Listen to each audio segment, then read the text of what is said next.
Good evening.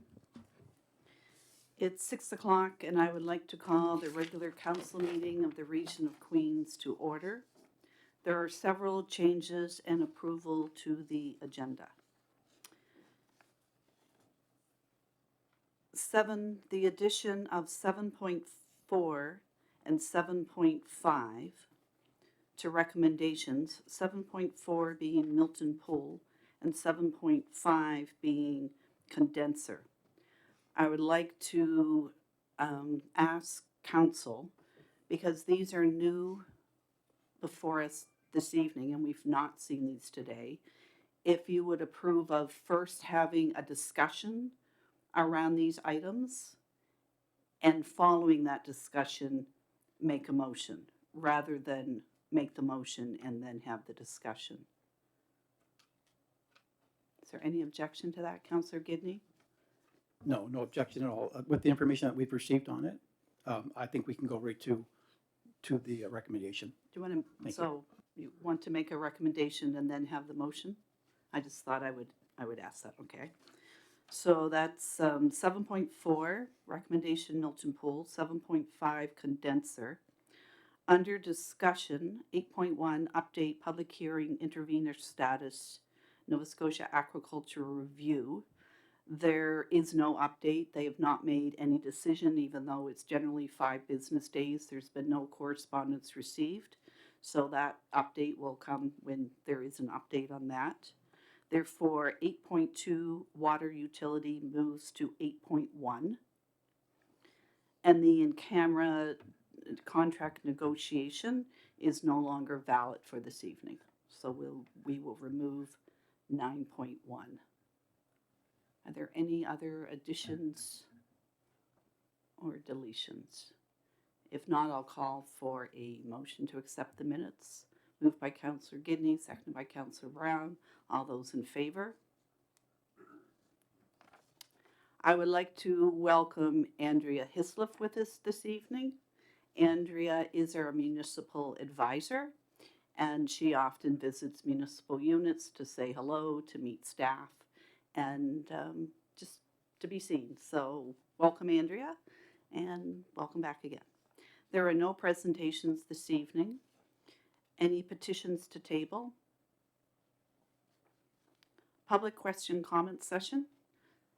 Any person in the gallery has the ability to ask any questions or make comments.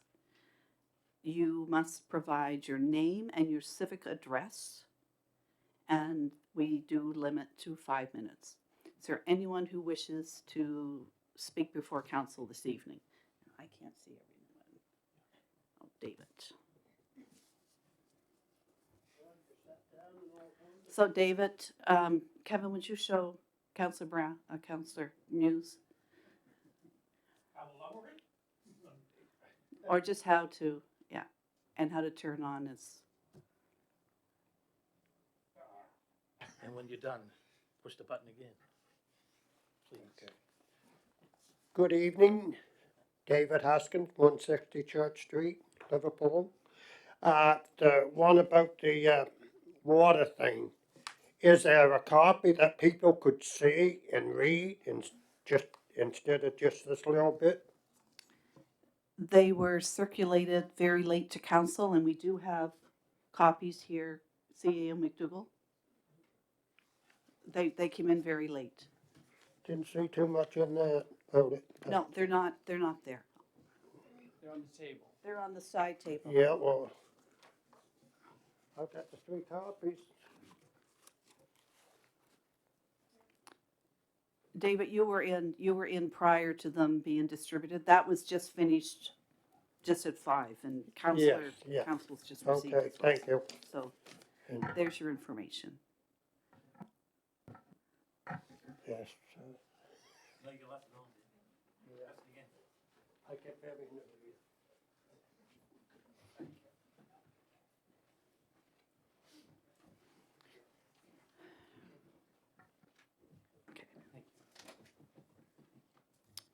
A motion for the approval of regular council September 12th, 2023. Moved by Counselor Romero, seconded by Counselor Hawks. All those in favor? Passed. Approval of special council minutes, September 21st, 2023, moved by Counselor Charlton, seconded by Counselor Hawks. All those in favor? Passed. I just wanted to state that I didn't vote on that because I was not attending that meeting. I wasn't voting against it. Thanks. 7.1, Policy 82, Fire Department Capital Purchases and Operating Grants. Counselor Gidney? Yeah, no, I didn't make a motion. Okay. Counselor Gidney. I recommend that the Council of the Region of Queens adopt the policy number 82, Fire Department Capital Purchases and Operating Grants as presented. And that's seconded by Counselor Muse. We had discussion about this at our last meeting. However, Ms. Vino, if you would recap those discussions. So at our September 12th council meeting, staff recommended an update to this policy that would enable distribution of the incremental funding for the fire departments passed in the 23-24 budget. We changed the grant funding formula from a base rate plus 2 cents on the tax rate to 5 cents on the tax rate. And so this revision of policy 82, the only change that is made is the actual grant funding. Everything else will remain the same until such time as we can get agreement from the fire chiefs. You'll see that on the top of page 4, an operational grant funding. All operational grant funding will be based on the equivalent of 5 cents on the tax rate each fiscal year, as calculated by the finance department and distributed between departments based on a formula agreed upon by all chiefs. Any questions of Ms. Vino? And I believe there's an emergency services meeting coming up soon. There is one tomorrow evening, Mayor Norman, and so far we're hoping that all chiefs will be there. Perfect. With no other questions, I'll call for the motion. All those in favor? Contrary? Passed. 7.2, appointment as building official. We discussed this at our last meeting. There is a motion within the package. Councilor Romero? I move that the Council of Region of Queens Municipality appoint Graham Hopkins, Bruce Parks, Kyle Wynot, Ryan Wynot, Earl Woodworth, and Amanda Estabrooks to the position of building official for the Region of Queens Municipality. And that's seconded by Councilor Charlton. Would someone like to give a little background on, would you, C.A. McDougall, please? Yes, so council, building officials are required to be appointed by council and to be qualified in order to administer and enforce the building code. There's currently 3 levels of building inspectors: residential, level 1, and level 2. Level 2 would be the most, be qualified to inspect the most complicated projects. Our building officials that Queens employ are not currently level 2 building inspectors. We don't see a lot of level 2 construction, but there's a project around the corner likely with a long-term care facility. So we should have level 2 building inspectors appointed by the council in order to be eligible. You may also have an emergency or urgent matter that requires a level 1 or a residential. So while we have entered into agreement with the District of Lunenburg to supply certified building officials, including level 2, it's recommended that we appoint the building officials that are currently employed by Modal, and their names are referenced in the recommendation. Any questions or comments? If not, I'll call for the question. All those in favor? Contrary? Passed. CAO hire, there is a Councillor Brown. I move that the Council of Region of Queens Municipality authorize Mayor Darlene Norman. Sorry. Out of practice. I move that the Council of Region of Queens Municipality authorize Mayor Darlene Norman and Deputy Mayor Jack Fancy to sign the employment agreement for the hiring of Cody Jodry for the Chief Administrative Officer position for the Region of Queens Municipality. And that's seconded by Councillor Charlton. Just as a bit of background information, council is aware, perhaps some members of the public are not, since our last permanent CEO offered his resignation in March and left in April, we have been without a full-time permanent CAO.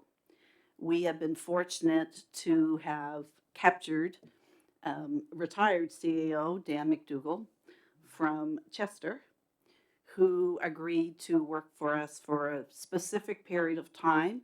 Dan had retired the day I called, and he had some summer plans that he wanted to carry through.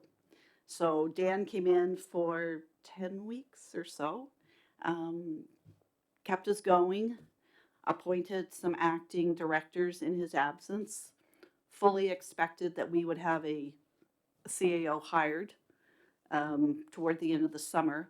However, it's a lengthy process when you're working with an HR firm. So it has only, and directors do great jobs as acting CAOs. However, they're directors of departments, not CAOs of the entire region. So realizing that directors were retiring, we called Dan back, who agreed to come back in the fall, which is now, and he will be with us until Mr. Jodry gets there. Mr. Jodry brings with him 16 years of municipal experience. And while Mr. Jodry has obtained this employment agreement from us, he has worked through the hoops to where he is. He has worked in various departments, 16 years in municipal government. The hiring committee looked at his strength as someone that can bring this organization back to one body with visioning, strategic planning to work for the good of our citizens. Because basically, we have great directors. We need a leader who can bring them together, who can communicate, who believes in public engagement. So for this reason, Mr. Jodry fit our attributes. Councillor Charlton was also on the hiring committee, as was Councillor Brown and Deputy Mayor Fancy. So I would welcome them to give any comments if they would so like to.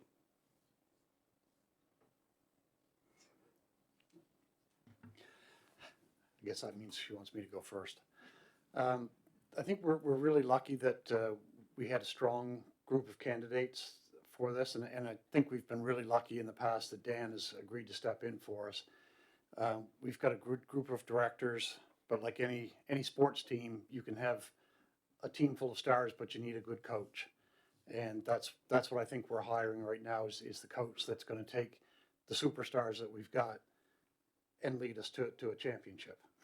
So that's my goal. Anyone else wish to comment? Councillor Charlton?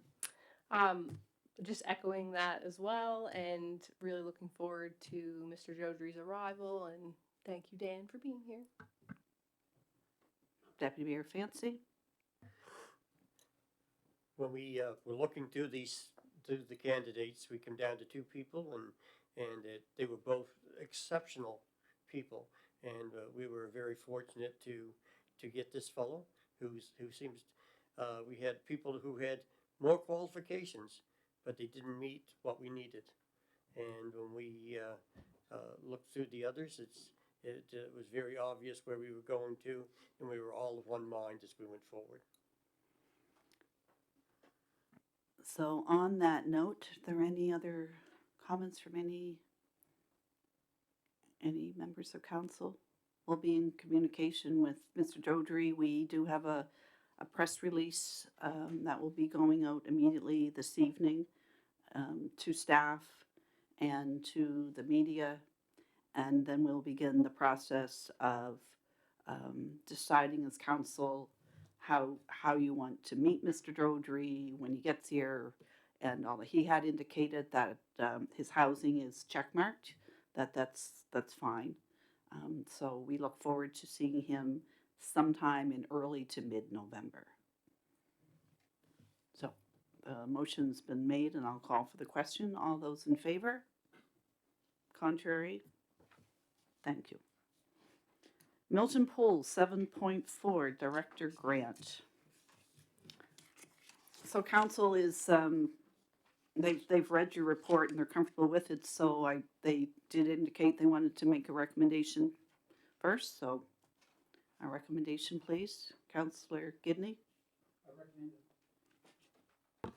I recommend that the Council of Region of Queens Municipality approve a budget for the repair to Milton Centennial Pool Facility at a cost of up to $50,000 plus HST.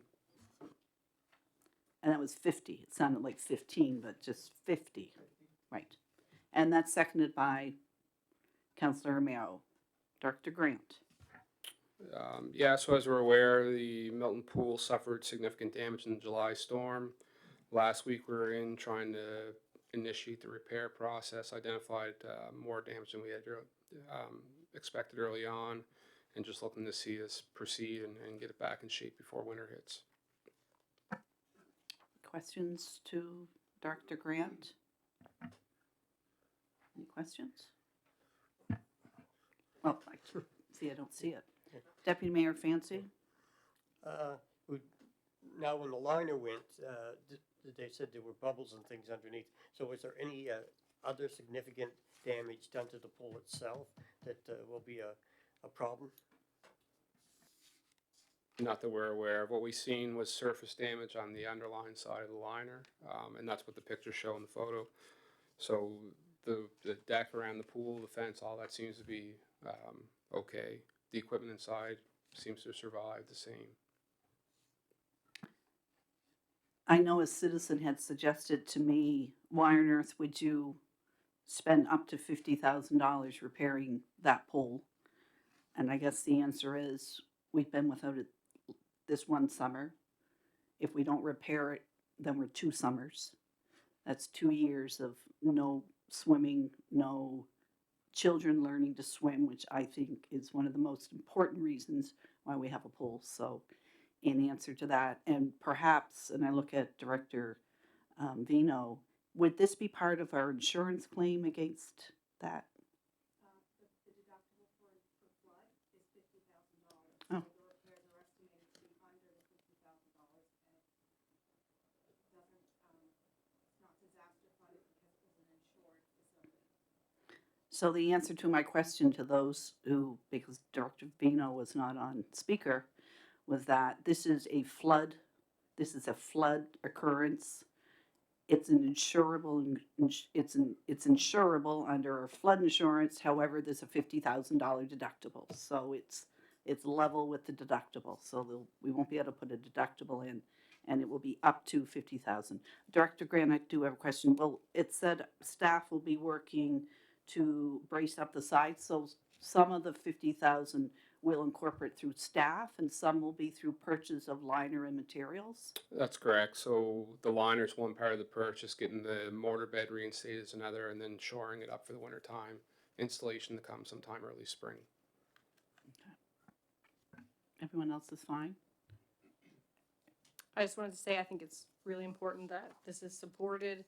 That pool was greatly missed this summer. Right. Councillor Brown? Yeah, I sat in on one of the Zoom meetings with the province and the feds on the disaster relief, and it was my understanding from the provincial people that were there that our deductibles would be covered under the emergency disaster relief. That was what they were telling people at that meeting. So they were giving us, the information wasn't given correctly. Okay, thanks. Seeing no further questions, I'm going to call for the question. All those in favor? Contrary?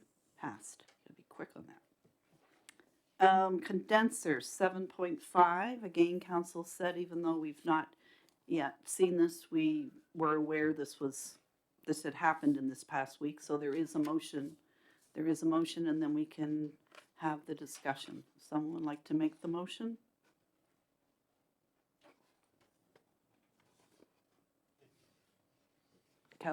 Yeah.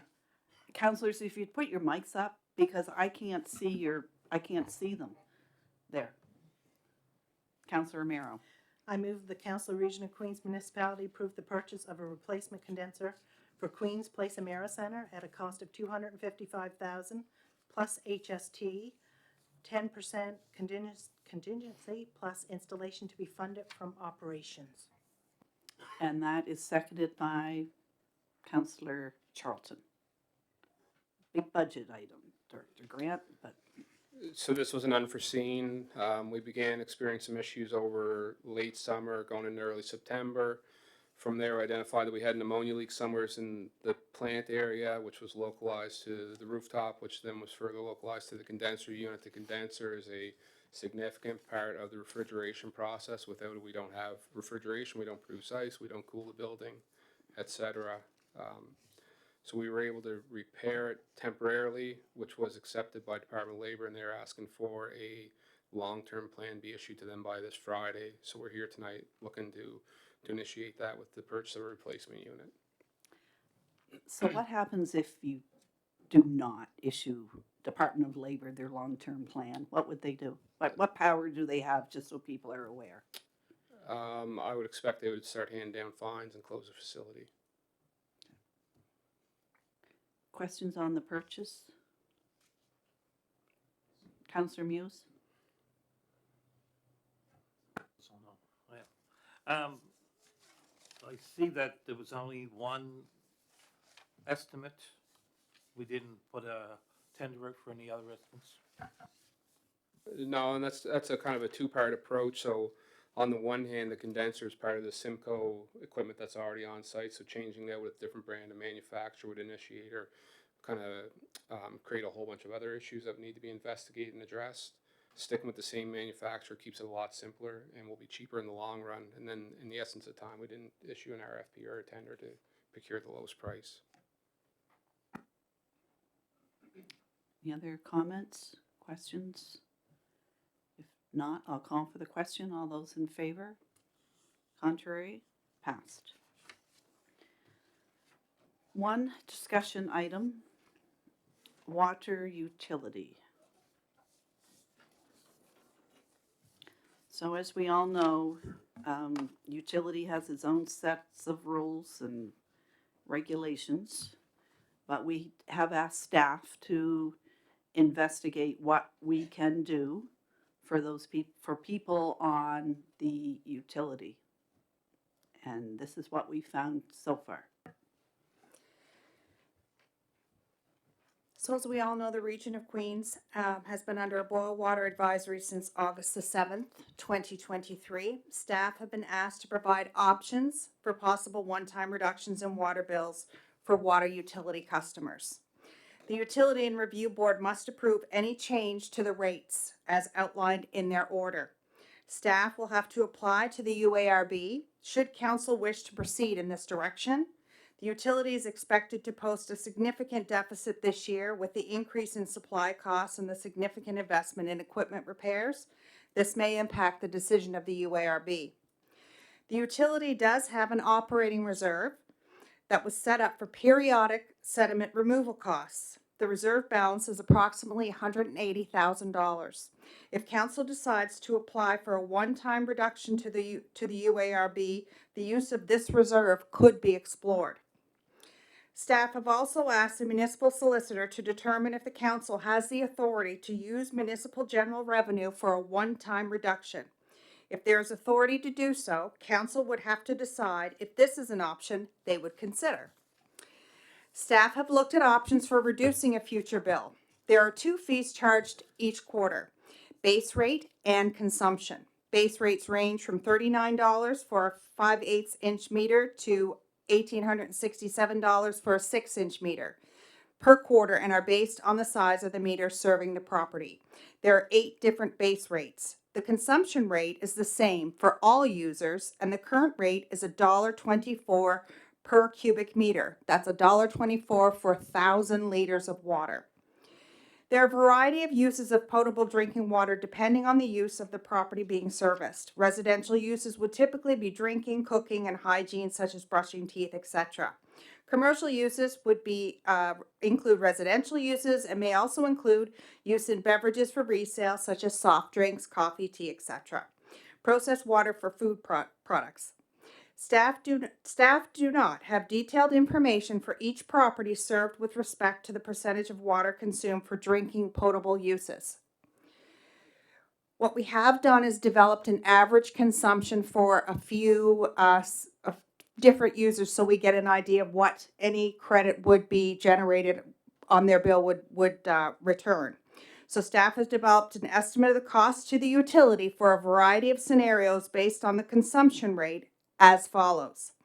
A 25% reduction rate would range from approximately, savings would range from approximately $11 to $54 for the customer base and would cost the utility approximately $20,000.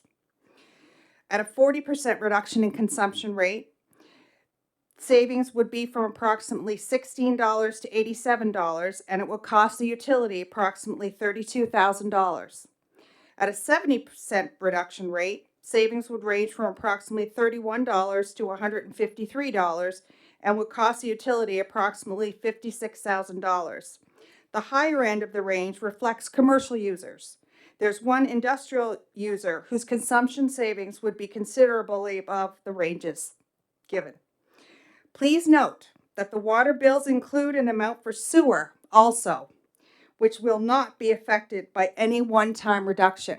We are just suggesting that you look at consumption of the water only or the base rate, because those are the two charges that are on the water bills. And that opens the floor for discussion. Councillor Gidney. Yes, I'm counselor for the town. Everyone in my district is on water. And it's been a real tough time for a lot of them, especially the businesses downtown. I went through the numbers and I think 40% is too low, 70% is too high. I would recommend 50%, which would be a $40,000 reduction or cost rather. I feel that we lost something somewhere, and a lot of the complaints, and I know we're going to go into that at this point tonight, but there's a lot of things that I think we've got to do for the future so that when things like this happens, that we have a different approach.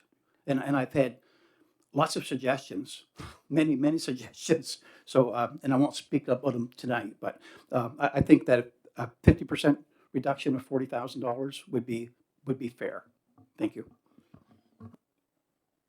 Other comments? Councillor Romero? I have some in my district that is on the water utility and some that isn't.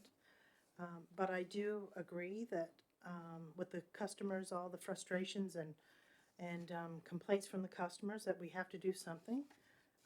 I'm not sure if I would stick with one rate, because I know the businesses have had to do so much more, and they had to shell out so much more out of their own pocket, buy ice, buy syrups for the machine. Of course, we know the pop is the main culprit here, so they had to buy new liners, they had to flush out their liners, so I would like to see the residential customers go in the range of 40% reduction, and I'd like to see the business customers go at a 70% reduction, because I feel those are the customers that has really taken the hit. Thank Other you. suggestions, discussion?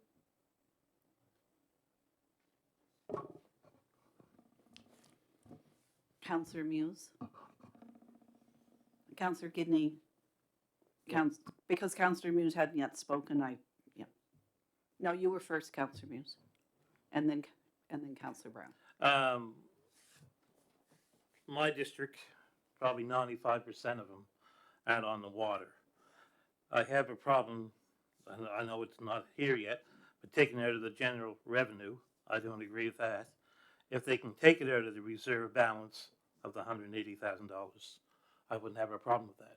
But I don't believe that it should come out of the general revenue. I don't think the people in my district should be paying for other people's water. Councillor Brown? I agree with Councillor Muse.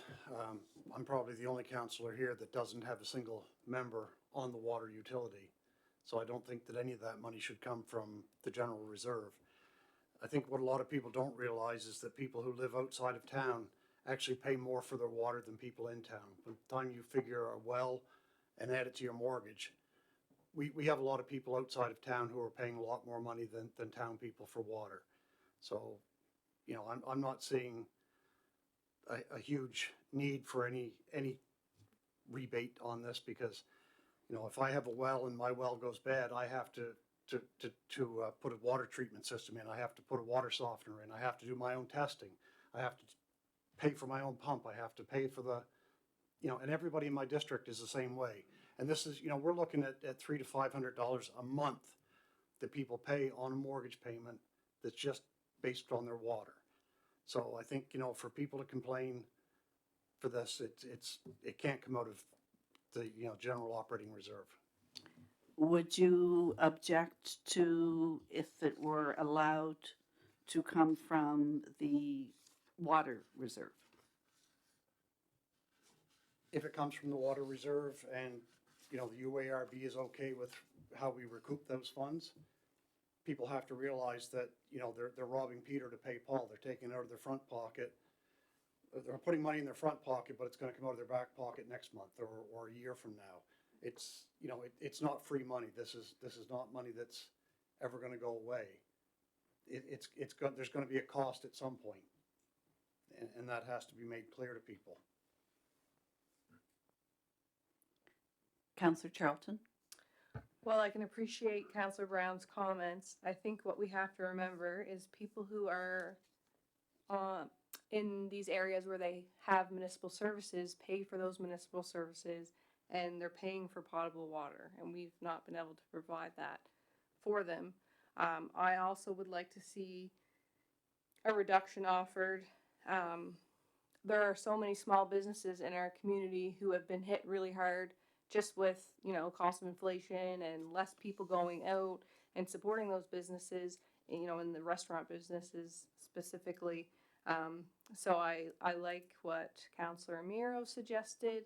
I think it's important that we do something, and obviously we have to come to a consensus here on what that is.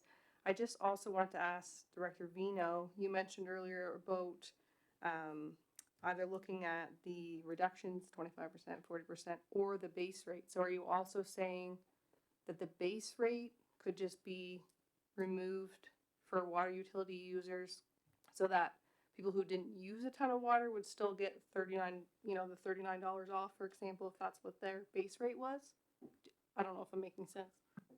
I included the base rate adjustment because it's an option for council. I can't say if the UARB is going to agree with either option. I know that it's part of the charge, base rate, consumption. All the users pay the same consumption. So in terms of giving the commercial users a bigger rebate, if that's what you decide to do, they would have the higher consumption, so they would have the more savings regardless.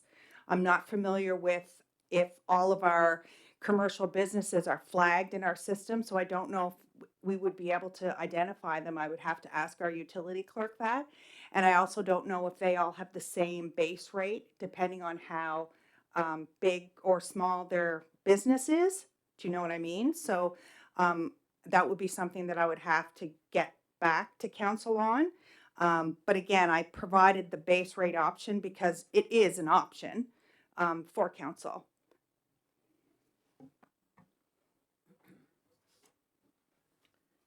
I'm going to address councillors who have not yet had a chance to speak, so that next would be Deputy Mayor Fancy. Can I just make one note? The base rate that she's talking about that Joanne's talking about on our invoices is the service fee. Deputy Mayor Fancy. No, it's always a hard one, and I don't ever want this to be looked at as part being town versus county, so to speak. And this should never even be looked at in those type of ways. It's a matter of, if somebody's having problems, are we going to help them? And whether it be in the county or in town. So I think that there is a need in here, and how do we look at that need? A third of my district is town, 2/3 isn't. But I think that Councilor Miro made a good suggestion. I think that's a good way maybe to look at, because I think in particular the people who have businesses have really been hurt. And a lot of times in small businesses, when you're working close to the edge on how you're breaking even, it means a lot when you can start paying money out, where all of a sudden they aren't breaking even anymore. So I think it's a good gesture, in particular on our behalf, to go forward with this. When we say all of a sudden we're making a lot of money and all of a sudden we're not helping our people, I just don't feel really comfortable about it. So I think the 70-40 that Councilor Amaro said, I think is good. The only question would be is that if we look at UARB, we're going to make an application. We don't know if they're even going to accept it, right? So if we take it out of our general funds, we know we got it. But if we say, okay, even if we agree tonight to say we're going to go through the UARB, does that mean it's even going to happen? So I guess for myself, I need some clarity on what's the 70-40 is that you're talking about, and two, how do you define a business? Because there are lots of different kinds of businesses that are water utility users. Do you define apartment buildings as businesses because they are registered as commercial?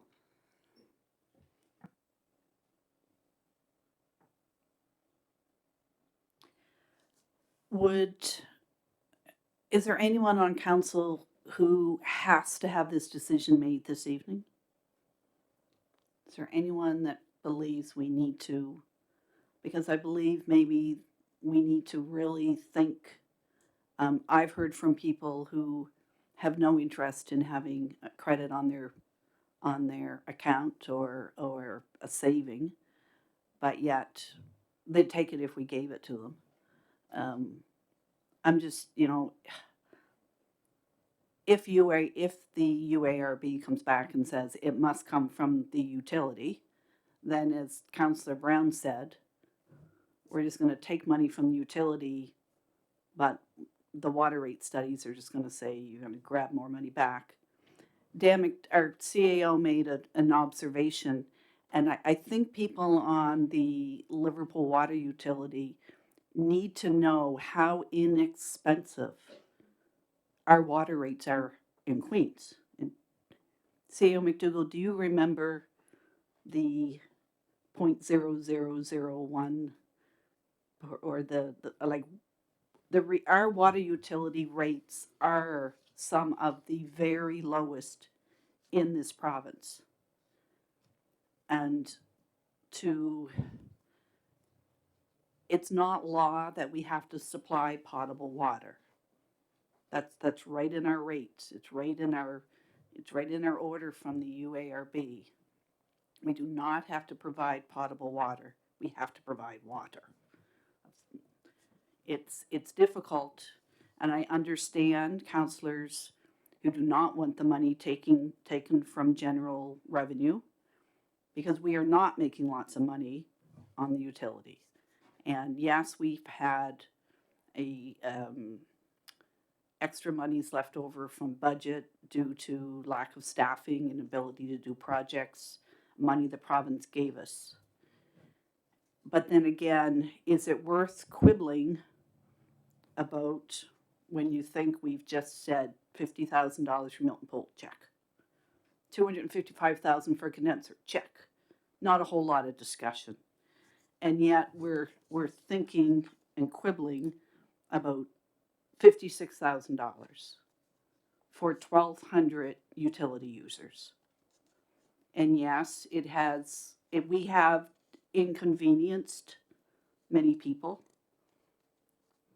there are people who purchased water more than usual. Um,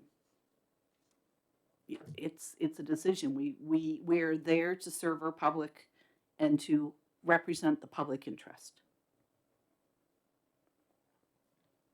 7 weeks has been a long time for an advisory. You know, advisory, we're just advising people. People have questions. Personally, and I told Director Vino, I didn't care if it costs $100,000. Let's find a way to make this right.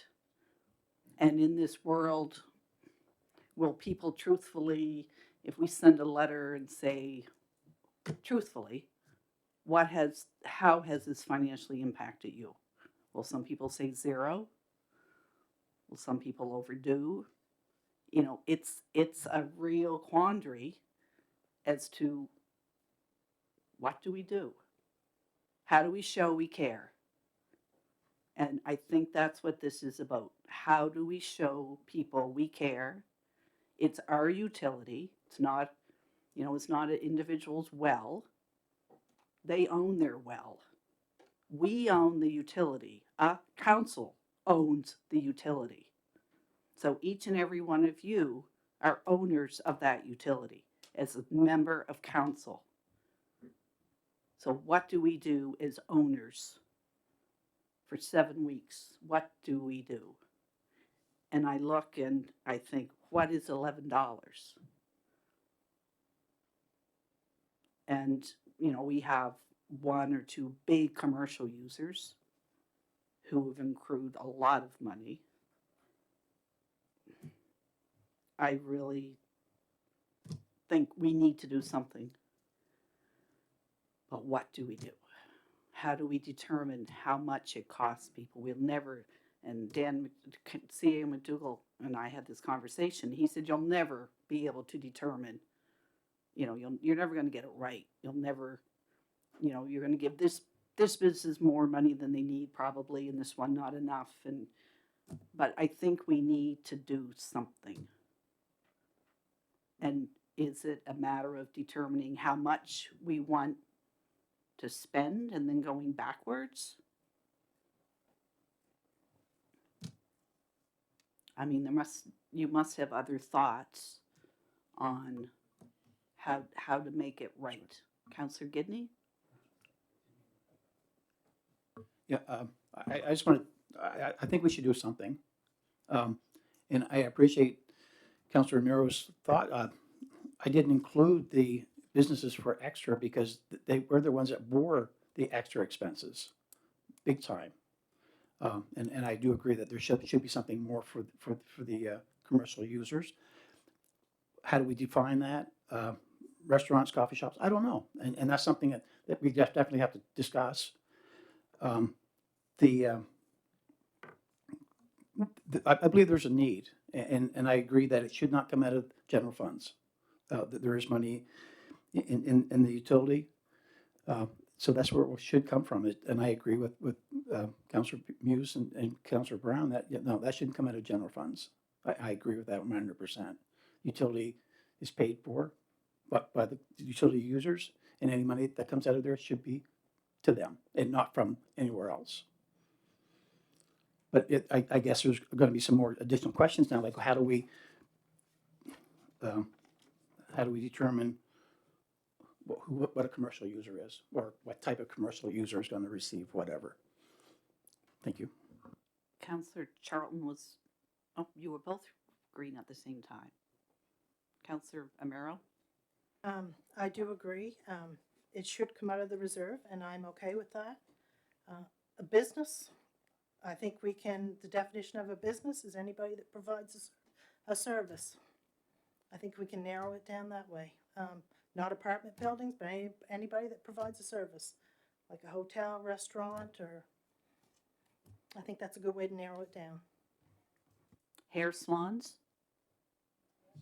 They're a business, but has this affected them with potable water? No, they can still use the water, it's. Should it be based on, is there any way to contact businesses and just ask the question? Like, how much has this cost? I guess from a staff perspective, that's why we looked at consumption, because it was the fairest across the board. I mean, to the mayor's point, we knew we were never going to make everybody happy. And in terms of phoning 1,200 users and asking them if they have a business, that's problematic. We have people that are registered their homes where they live as numbered companies, which would come up in our SAP system as a numbered company. Is that a company? So I guess I'm just trying to say, if that is council's direction, um, we'll have to do it, of course, but it will be a bit time consuming. And I think it's important that council decide before I go to the UARB, because I have to have all my ducks in a row before I go to them. So it needs to be very clear what we're asking for, and everything needs to be very clearly defined before I go. Councillor Charlton? I was just thinking, if council could come to an agreement on the percentage amount, it would be easier just to choose that amount for both residents and businesses. Otherwise, I'm just like, I know Vicky had mentioned a service. I just worry, like, what if you miss someone? You know, I think it's very obvious restaurants are, you know, quite hardly hit with this for what they have to do. But, you know, I think of other things like Mersey Seafoods and other things I'm thinking that aren't restaurants. Everyone is feeling it. So just, I guess, asking maybe for some consideration to keep it simple and to be able to move it forward. We don't know if it will be approved, but if we could just come to an agreement on a percentage, I think. And some businesses may have business loss insurance, which if you're a big business, you may not. So here are the suggestions thus far, and then I'll ask Councillor Brown.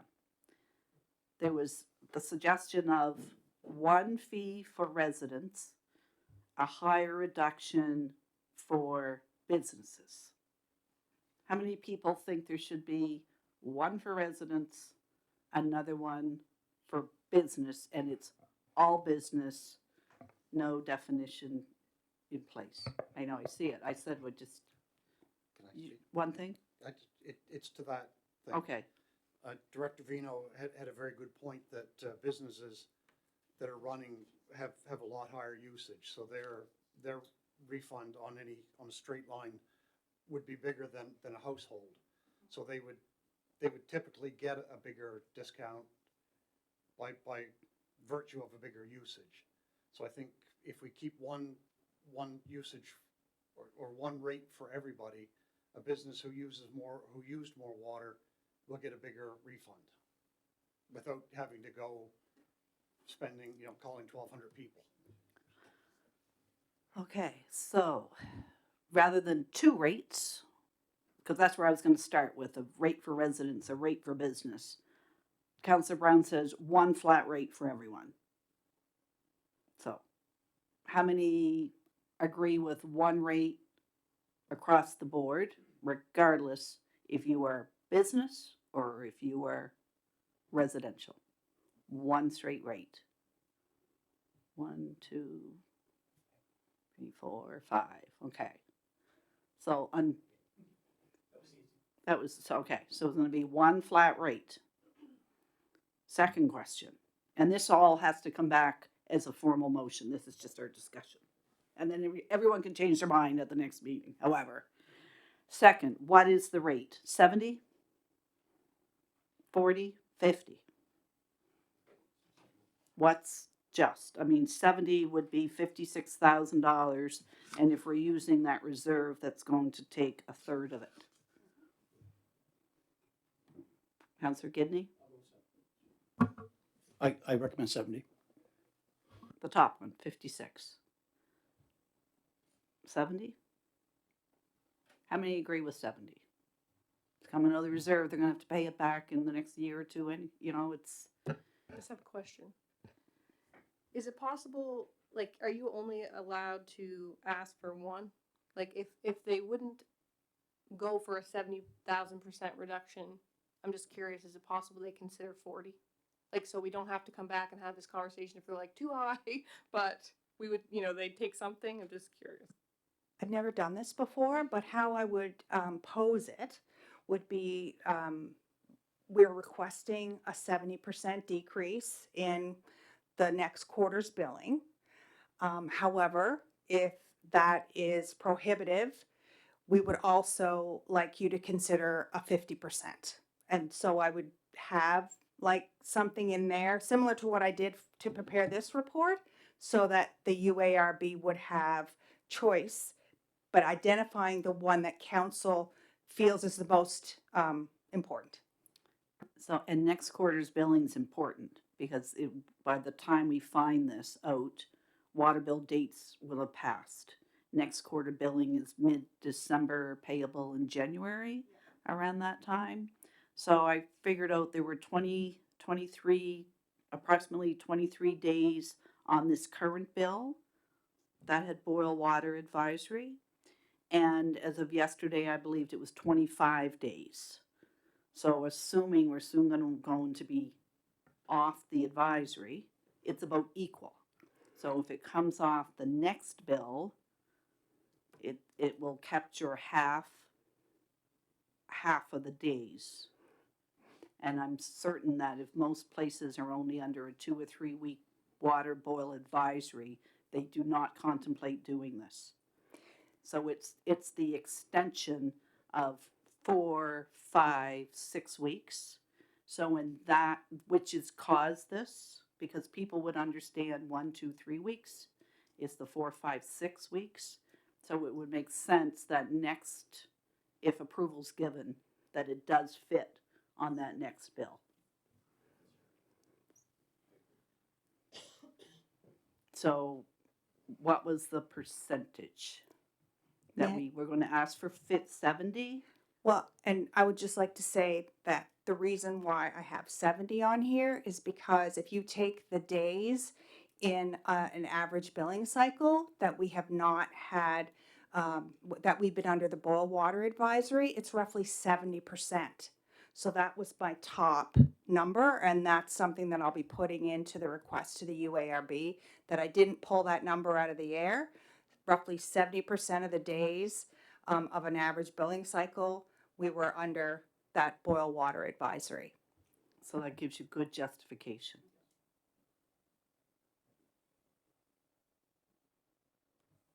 I thought it was 25 days in the 3-month period. It was. So how you getting 70%?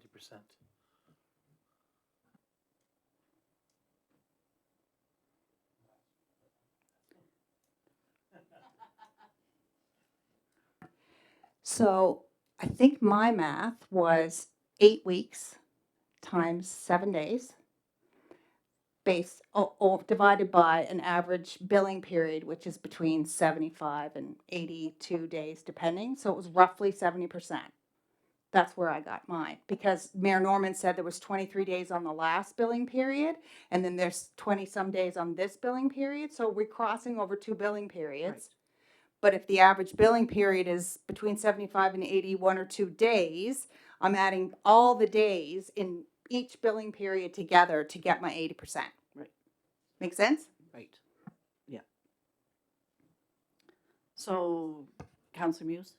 So I'm really having a problem here now. So we're talking, say, 70%. We're saying that we're gonna give them 70% off their last bill? Or is this gonna be on the new bill? So the cost is calculated based on average consumption over the last 3 billings. So it's an average. The cost that you see here is an average. So it may be more and it may be down. But what we're saying is in the billing period that if we get the go ahead from the UARB, it probably won't be the bill, to Mayor Norman's point, that's going out in January unless we can get this in before November, which is when the billing period ends and the next set of bills come out. So what'll happen is on the next billing cycle that takes place after we've gotten the go ahead from the UARB, that's when we will discount the consumption by that 70%.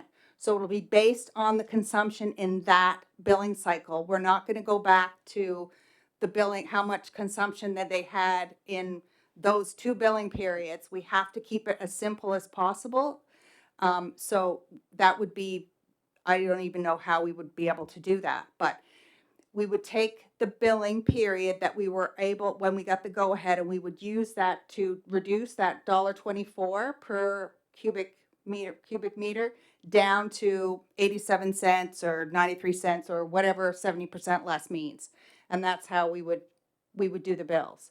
So people who used more water during that billing period that we apply this difference would actually come out ahead.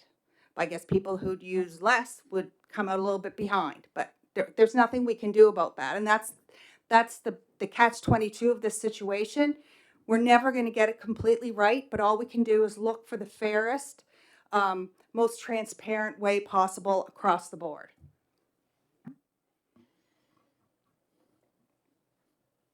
Councillor Gidney?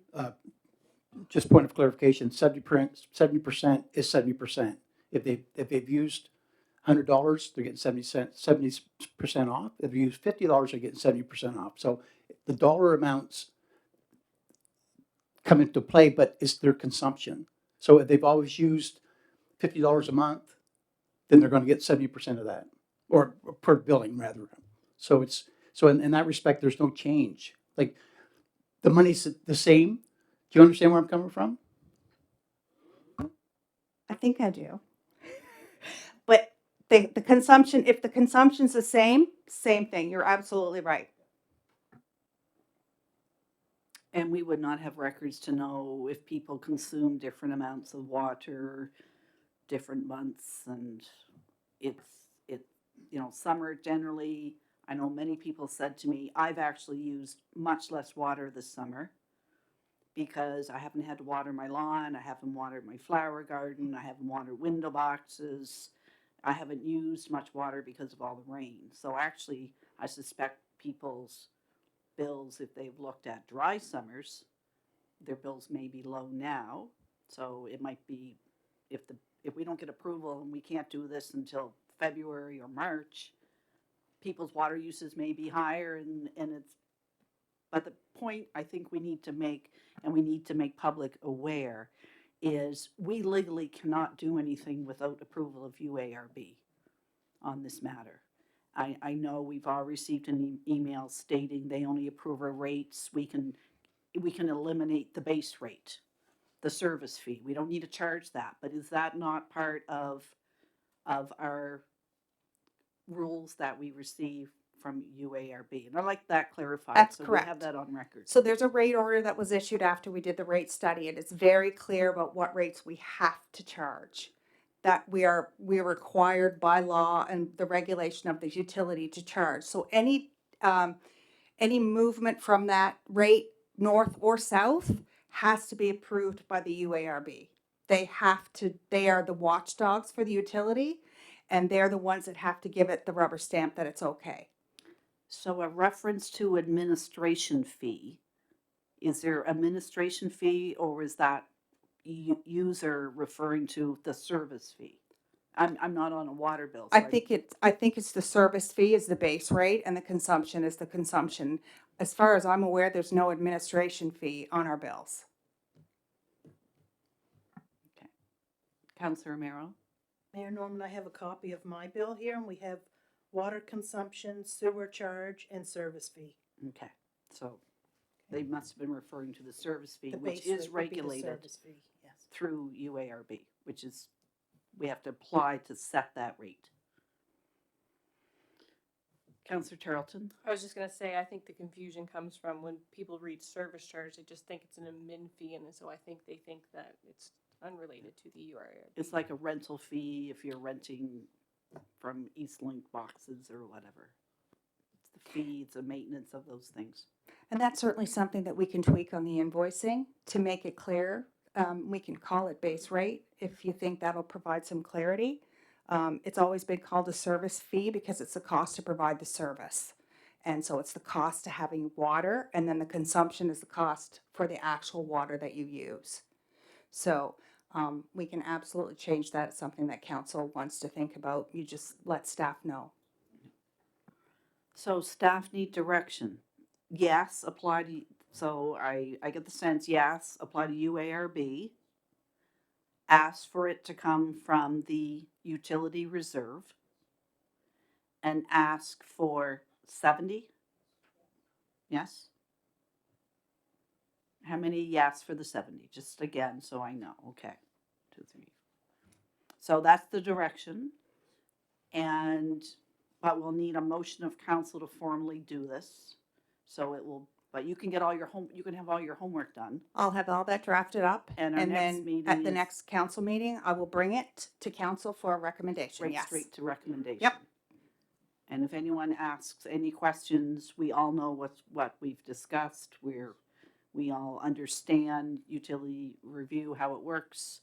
And all we can do is hopeful that they will grant this wish. Any other comments before? Thank you, Ms. Vino. And on that note, I would like to adjourn the meeting. And we're finished.